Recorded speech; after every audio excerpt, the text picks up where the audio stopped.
What's going on, y'all? Thanks for checking in the Khaliis Take. You know what to do. Hit that like, subscribe button. Also hit that notification bell just so you can get the newest and the bonus content first.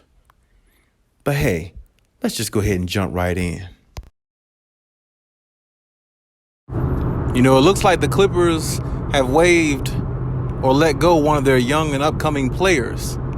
And, you know, I've talked to a few people that I know personally, and you know, Brandon Boston and Jay Scrubb were two players that a lot of people were looking to see in high regards. Like, you know, definitely prominent up-and-coming players, along with Preston as well. But even the few people I know, you know, said Jay Scrubb. They thought Jay Scrubb could be pretty decent as well, along with Brandon Boston. But at the same time, Jay Scrubb is a shooting guard, and they already had Reggie Jackson. And they got John Wall, he's a point guard, but he can play shooting guard role as well. So it's like, really, when you look at it, they let go of a prominent young player, you know, one of their future players, but they already kind of have that position filled to a degree. Jay Scrubb was only averaging about maybe 2 points a game, 3 points a game at best, not getting very many minutes, been injured also. And, you know, on top of that, Brandon Boston really is their best young player. No doubt about it, you know. And well, I guess you could say Amir Coffey too. I mean, from what he showed us as well. But it really was no room for Jay Scrubb. You know, I like what I saw in his highlights. You know, when he was in college and everything. And I liked, you know, how he played and everything. I felt like his skill set, you know, fit well with the Clippers if they ever used him. But that's the thing, like, they never really had to go that far. There's no need to go that far down the roster because they got other players that can make up for what he can do. You know what I'm saying? Other young players, I should say. So it's like, if you got Amir Coffey, you re-sign him, who can put up big numbers as we saw last year. You got Brandon Boston, who could put up big numbers as we saw last year. They like Preston. They like their young nucleus. They really do. But in the same breath, they knew they probably wasn't going to give Jay Scrubb much of a run, and, you know, maybe letting him go or waiving him may have possibly opened up a little room for, you know, maybe somebody else to creep in, or maybe, you know, for them to acquire somebody else. You never know. It's always, you know, little things in between that isn't talked about when it comes to making trades, you know, just acquiring other players, a lot of things. So I'm not saying Jay Scrubb was no good or anything like that, because I feel like he definitely has talent from what I've seen, you know, just on his highlights and stuff, which isn't, you know, very much, but still going off that and maybe a trajectory of what he could be like. I felt like his skill set fit with the Clippers, but apparently the Clippers think that his skill set might fit, but they have enough of what they need and they don't really need his services. And I definitely understand that because, like I said, the Clippers are so well-rounded in every single position.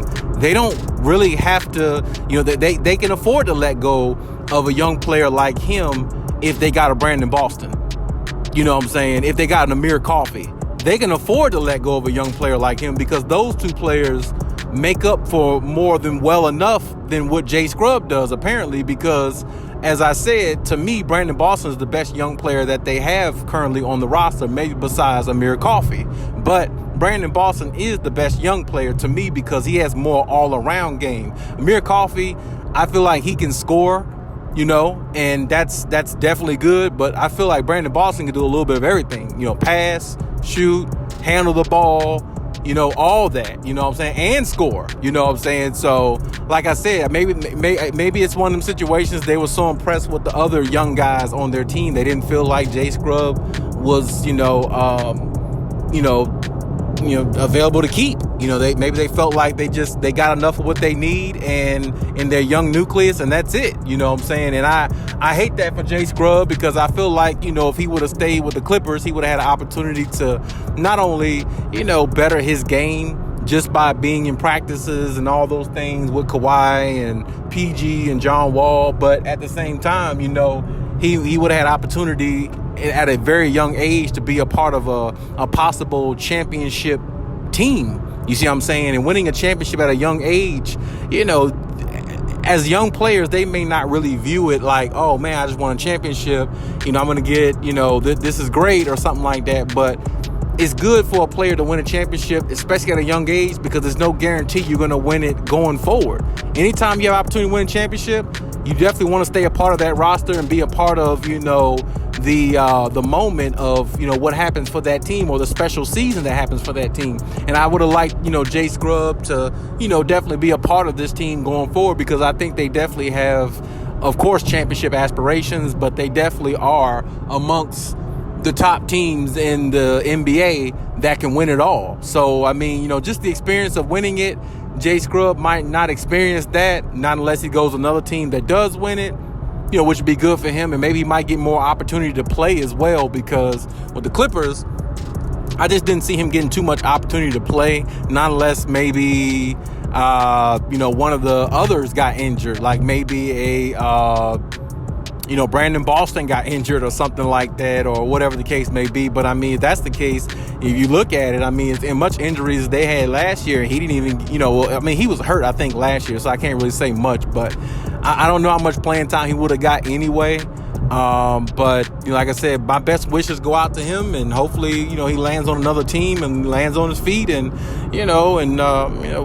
better his game, and take it as far as he can in the NBA, as however long he can stay in the NBA. So, as for the Clippers, though, like I said, they're well-rounded. They have enough. I don't think they're not missing anything too much with him, of course, but like I said, it definitely would have been good for him to be a part of that experience of, what possibly they can do going into this next season, which is winning a championship possibly.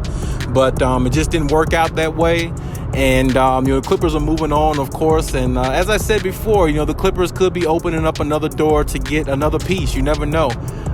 Little things like that go a long way. If you waive one player, that few $1 million contract or whatever the case may be, or whatever it was, they might be able to give more to Brandon Boston to make him want to stay, or whatever the case may be. It's always an incentive behind waiving a player. Never ever think it's not. I mean, don't think they just waive players just because, and just because they don't like them or something like that. That's not usually always the case. Sometimes it is, but that's not always the case. Sometimes the case is they're opening doors to pay other players who are more valuable to them, or sometimes it could be a case where they're opening the door to acquire another player. So we'll see. Like I said, I can't wait to see the Clippers in this season. I know I say it a lot because I just can't wait for the NBA to come back. I'm such NBA hungry, NBA ready. I don't know what to do. But as I said before, my best wishes go out to, Jay Scrubb. Hopefully, he lands on another team and get more of an opportunity than he would have got with the Clippers, I believe. And the Clippers, as I said, they're moving on, and the championship aspirations, of course, are still alive. And we'll see what they do going into next season, minus him, and maybe adding somebody else possibly, or going with what they have. But hey, that's my take on everything. Leave any comments in the comment section. Check out my other videos if you haven't. And hey, Khaliis out.